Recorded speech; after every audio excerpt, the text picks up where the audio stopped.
Welcome to Bite at a Time Books, where we read you your favorite classics one bite at a time. My name is Bree Carlile, and I love to read and wanted to share my passion with listeners like you. You can sign up for our newsletter at biteatatimebooks.com.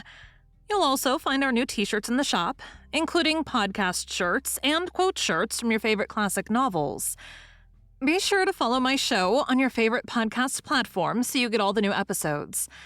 We're part of the Bite at a Time Books Productions Network. If you'd also like to hear what inspired your favorite classic author to write their novels, and what was going on in the world at the time, check out the Bite at a Time Books Behind the Story podcast, wherever you listen to podcasts. Today we'll be continuing Les Miserables by Victor Hugo. Chapter 2. Jean Valjean still wears his arm in a sling. To realize one's dream. To whom is this accorded? There must be elections for this in heaven. We are all candidates, unknown to ourselves. The angels vote. Cosette and Marius had been elected.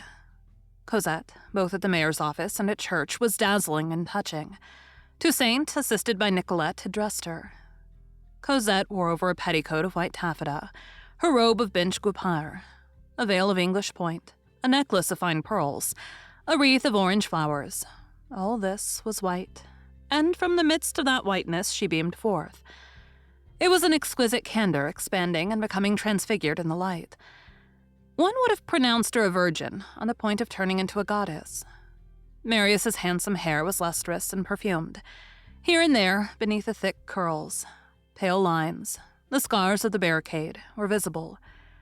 The grandfather, haughty, with head held high, amalgamating more than ever in his toilette, and his manners all the elegances of the Epic of Barras, escorted Cosette. He took the place of Jean Valjean, who, on account of his arm being still in a sling, could not give his hand to the bride. Jean Valjean, dressed in black, followed them with a smile. "Monsieur Fauchelevert," said the grandfather to him, "this is a fine day. I vote for the end of afflictions and sorrows. Henceforth, there must be no sadness anywhere. Pardieu, I decree joy. Evil has no right to exist.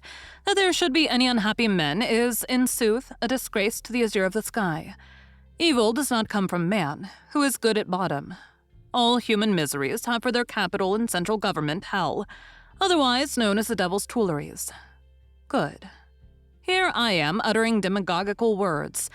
As far as I'm concerned, I have no longer any political opinions. Let all men be rich, that is to say, mirthful, and I confine myself to that."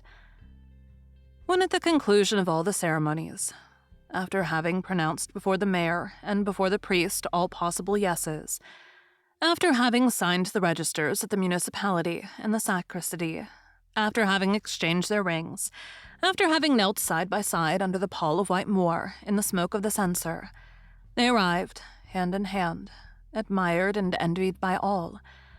Marius in black, she in white, preceded by the Seuss, with the epaulettes of a colonel tapping the pavement with his halberd, between two rows of astonished spectators at the portals of the church, both leaves of which were thrown wide open, ready to enter their carriage again, and all being finished, Cosette could still not believe that it was real. She looked at Marius, she looked at the crowd, she looked at the sky. It seemed as though she feared that she should wake up from her dream. Her amazed and uneasy air added something indescribably enchanting to her beauty. They entered the same carriage to return home. Marius beside Cosette. Monsieur Gillenormand and Jean Valjean sat opposite them. Aunt Gillenormand had withdrawn 1 degree and was in the second vehicle. "My children," said the grandfather, "here you are, Monsieur le Baron and Madame la Baronne, with an income of 30,000 livres. And Cosette, nestling close to Marius, caressed his ear with an angelic whisper. "So it is true. My name is Marius. I am Madame Thou." These two creatures were resplendent. They had reached that irrevocable and irrecoverable moment at the dazzling intersection of all youth and all joy. They realized the verses of Jean Prouvaire. They were 40 years old taken together. It was marriage sublimated. These two children were two lilies. They did not see each other. They did not contemplate each other. Cosette perceived Marius in the midst of a glory. Marius perceived Cosette on an altar. And on that altar, and in that glory, the two apotheoses mingling, in the background, one knows not how, behind a cloud for Cosette, in a flash for Marius, there was the ideal thing, the real thing, the meeting of the kiss and the dream, the nuptial pillow. All the torments through which they had passed came back to them in intoxication. It seemed to them that their sorrows, their sleepless nights, their tears, their anguish, their terrors, their despair, converted into caresses and rays of light, rendered still more charming the charming hour which was approaching, and that their griefs were but so many handmaidens who were preparing the toilette of joy. How good it is to have suffered. Their unhappiness formed a halo round their happiness. The long agony of their love was terminating in an ascension. It was the same enchantment in two souls, tinged with voluptuousness in Marius, and with modesty in Cosette. They said to each other in low tones, "We will go back to take a look at our little garden in the Rue Plumet." The folds of Cosette's gown lay across Marius. Such a day is an ineffable mixture of dream and of reality. One possesses and one supposes. One still has time before one to divine. The emotion on that day, of being at midday and of dreaming of midnight, is indescribable. The delights of these two hearts overflowed upon the crowd and inspired the passers-by with cheerfulness. People halted in the Rue Saint-Antoine, in front of St. Paul, to gaze through the windows of the carriage at the orange flowers quivering on Cosette's head. Then they returned home to the Rue des Filles du Calvaire. Marius, triumphant and radiant, mounted side by side with Cosette the staircase up which he had been borne in a dying condition. The poor, who had trooped to the door and who shared their purses, blessed them. There were flowers everywhere. The house was no less fragrant than the church, after the incense roses. They thought they heard voices crawling in the infinite. They had God in their hearts. Destiny appeared to them like a ceiling of stars. Above their heads they beheld the light of a rising sun. All at once the clock struck. Marius glanced at Cosette's charming bare arm, and at the rosy things which were vaguely visible through the lace of her bodice, and Cosette, intercepting Marius's glance, blushed to her very hair.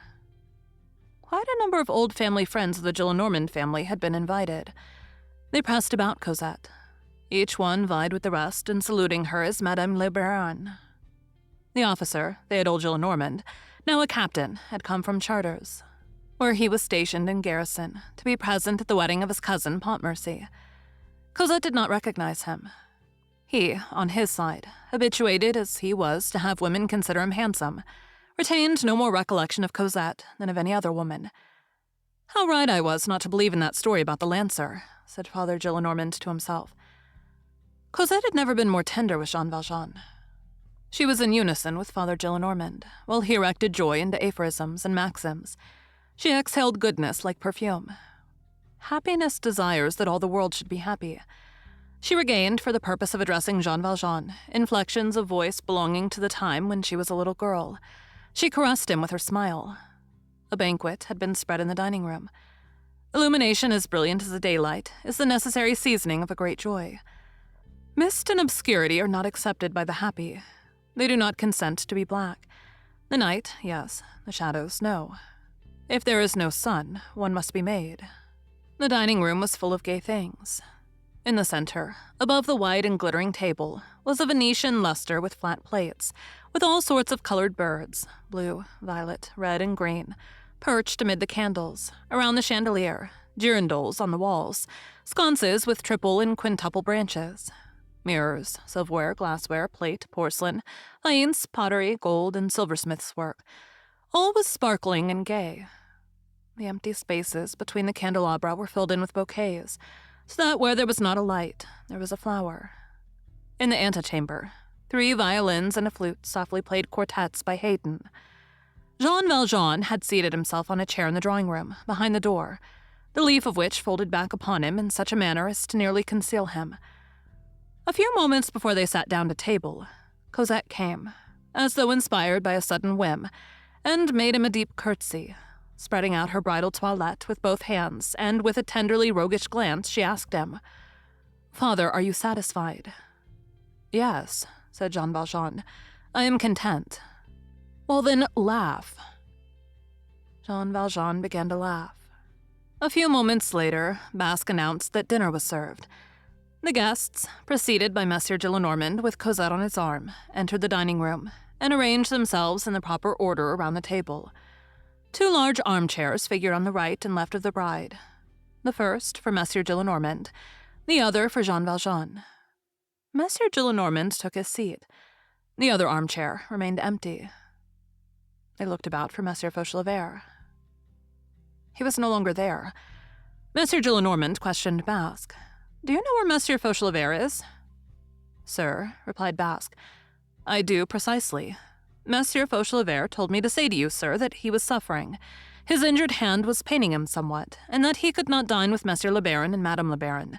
That he begged to be excused, that he would come tomorrow. He has just taken his departure." That empty armchair chilled the effusion of the wedding feast for a moment. But if Monsieur Fauchelevert was absent, Monsieur Gillenormand was present, and the grandfather beamed for 2. He affirmed that Monsieur Fauchelevert had done well to retire early, if he were suffering, but that it was only a slight ailment. This declaration sufficed. Moreover, what is an obscure corner in such a submersion of joy? Cosette and Marius were passing through one of those egotistical and blessed moments when no other faculty is left to a person than that of receiving happiness. And then, an idea occurred to Monsieur Gillenormand. "Pardieu, this armchair is empty. Come hither, Marius. Your aunt will permit it, although she has a right to you. This armchair is for you. That is legal and delightful. Fortunatus beside Fortunata." Applause from the whole table. Marius took Jean Valjean's place beside Cosette. And things fell out so that Cosette, who had at first been saddened by Jean Valjean's absence, ended by being satisfied with it. From the moment when Marius took his place, and was the substitute, Cosette would not have regretted God himself. She set her sweet little foot, shod in white satin, on Marius's foot. The armchair being occupied, Monsieur Fauchelevert was obliterated, and nothing was lacking. And 5 minutes afterward, the whole table, from one end to the other, was laughing with all the animation of forgetfulness. At dessert, Monsieur Gillenormand, rising to his feet with a glass of champagne in his hand, only half full, so that the palsy of his 80 years might not cause an overflow, proposed the health of the married pair. "You shall not escape 2 sermons," he exclaimed. "This morning you had one from the curé. This evening you shall have one from your grandfather. Listen to me. I will give you a bit of advice. Adore each other. I do not make a pack of gyrations. I go straight to the mark. Be happy. In all creation, only the turtle-doves are wise. Philosophers say, moderate your joys. I say, give rein to your joys. Be as much smitten with each other as fiends. Be in a rage about it. The philosophers talk stuff and nonsense. I should like to stuff their philosophy down their gullets again. Can there be too many perfumes? Too many open rosebuds? Too many nightingales singing? Too many green leaves? Too much aurora in life? Can people love each other too much? Can people please each other too much? Take care, Estelle, thou art too pretty. Have a care, Nimrin, thou art too handsome. Find stupidity and soothe. Can people enchant each other too much? Cajole each other too much? Charm each other too much? Can one be too much alive? Too happy? Moderate your joys. Ah, indeed. Down with the philosophers. Wisdom consists in jubilation. Make merry, let us make merry. Are we happy because we are good, or are we good because we are happy? Is the Sancy diamond called the Sancy because it belonged to Harley de Sancy, or because it weighs 600 carats? I know nothing about it. Life is full of such problems. The important point is to possess the Sancy and happiness. Let us be happy without quibbling and quirking. Let us obey the sun blindly. What is the sun? It is love. He who says love says woman. Behold omnipotence, women. Ask that demagogue of a Marius if he is not the slave of that little tyrant of a Cosette, and of his own free will, too, the coward. Woman. There is no Robespierre who keeps his place, but woman reigns. I am no longer royalist, except towards that royalty. What is Adam? The kingdom of Eve. Number 89 for Eve. There has been the royal scepter surmounted by a fleur-de-lis. There has been the imperial scepter surmounted by a globe. There has been the scepter of Charlemagne, which was of iron. There has been the scepter of Louis the Great, which was of gold. The Revolution twisted them between its thumb and forefinger. Halfpenny straws. It is done with. It is broken. It lies on the earth. There is no longer any scepter. But make me a revolution against that little embroidered handkerchief which smells of patchouli. I should like to see you do it. Try. Why is it so solid? Because it is a gewgaw. Ah, you are the 19th century. Well, what then? And we, the universe, because your trip gallant is called the cholera morbus, and because your pourre is called the cachuca. In fact, the women must always be loved. I defy you to escape from that. These friends are angels. Yes, love, woman. The kiss forms a circle from which I defy you to escape, and for my own part, I should be only too happy to re-enter it. Which of you has seen the planet Venus? The coquette of the abyss, the Salamane of the ocean, rise in the infinite, calming all here below. The ocean is a rough Alcestis. Well, grumble as he will, when Venus appears, he is forced to smile. That brute beast submits. We are all made so. Wrath, tempest, claps of thunder, foam to the very ceiling. A woman enters on the scene. A planet rises, flat on your face. Marius was fighting 6 months ago. Today he is married. That is well. Yes, Marius. Yes, Cosette. You are in the right. Exist boldly for each other. Make us burst with rage that we cannot do the same. Idealize each other. Catch in your beaks all the tiny blades of felicity that exist on earth, and arrange yourselves a nest for life. Pardie, to love, to be loved, what a fine miracle when one is young. Don't imagine that you have invented that. I too have had my dream. I too have meditated. I too have sighed. I too have had a moonlight soul. Love is a child 6,000 years old. Love has the right to a long white beard. Methuselah is a street Arab beside Cupid. For 60 centuries, men and women have got out of their scrape by loving. The devil who is cunning took to hating man. Man who is still more cunning took to loving woman. In this way, he does more good than the devil does him harm. This craft was discovered in the days of the terrestrial paradise. The invention is old, my friends, but it is perfectly new. Profit by it. Be Daphnis and Chloe, while waiting to become Philemon and Bacchus.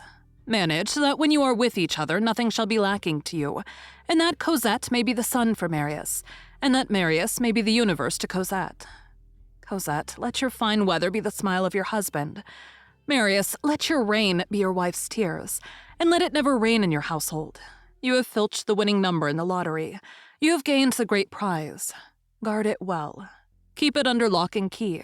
Do not squander it. Adore each other, and snap your fingers at all the rest. Believe what I say to you. It is good sense, and good sense cannot lie.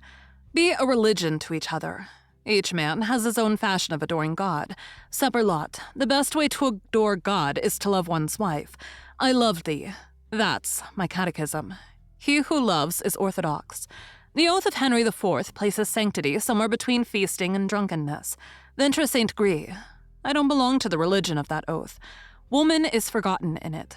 This astonishes me on the part of Henry IV. My friends, long live women. I am old, they say. It's astonishing how much I feel in the mood to be young. I should like to go and listen to the bagpipes in the woods. Children who contrive to be beautiful and contented. That intoxicates me.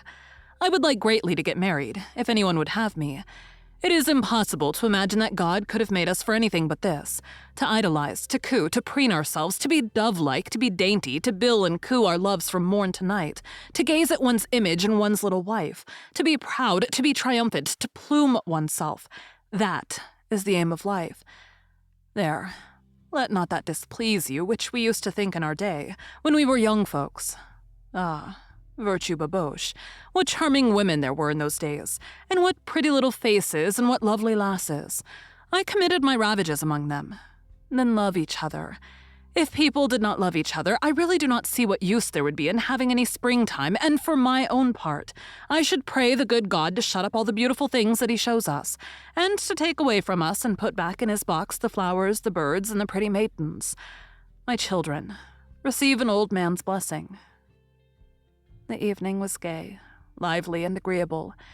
The grandfather's sovereign good humor gave the keynote to the whole feast, and each person regulated his conduct on that almost centenarian cordiality. They danced a little. They laughed a great deal. It was an amiable wedding. Goodman days of yore might have been invited to it. However, he was present in the person of Father Gillenormand. There was a tumult, then silence. The married pair disappeared. A little after midnight, the Gillenormand house became a temple. Here we pause. On the threshold of wedding nights stands a smiling angel with his finger on his lips. The soul enters into contemplation before that sanctuary where the celebration of love takes place. There should be flashes of light athwart such houses. The joy which they contain ought to make its escape through the stones of the walls in brilliancy, and vaguely illuminate the gloom. It is impossible that this sacred and fatal festival should not give off a celestial radiance to the infinite. Love is a sublime crucible, wherein the fusion of the man and the woman takes place. The being one, the being triple, the being final, the human trinity proceeds from it. This birth of two souls into one ought to be an emotion for the gloom. The lover is the priest. The ravished virgin is terrified. Something of that joy ascends to God. Where true marriage is, that is to say, where there is love, the ideal enters in. A nuptial bed makes a nook of dawn amid the shadows. If it were given to the eye of the flesh to scan the formidable and charming visions of the upper life, it is probable that we should behold the forms of night, the winged unknowns, the blue passers of the invisible, bend down, a throng of somber heads around the luminous house, satisfied, showering benedictions, pointing out to each other the virgin wife gently alarmed, sweetly terrified, and bearing the reflection of human bliss upon their divine countenances. If at that supreme hour, the wedded pair dazzled with voluptuousness and believing themselves alone were to listen, they would hear in their chamber a confused rustling of wings. Perfect happiness implies a mutual understanding with the angels. That dark little chamber was all heaven for its ceiling. When two mouths, rendered sacred by love, approach to create, it is impossible that there should not be, above that ineffable kiss, a quivering throughout the immense mystery of stars. These felicities are the true ones. There is no joy outside of these joys. Love is the only ecstasy. All the rest weeps. To love, or to have loved, this suffices. Demand nothing more.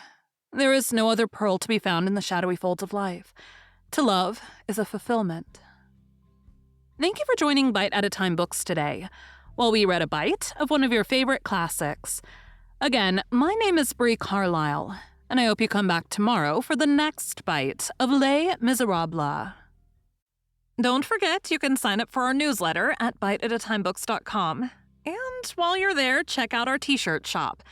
You can look in the show notes or on our website, biteatatimebooks.com, for the rest of the links for our show. We'd love to hear from you on social media. You can find us everywhere at Bite at a Time Books.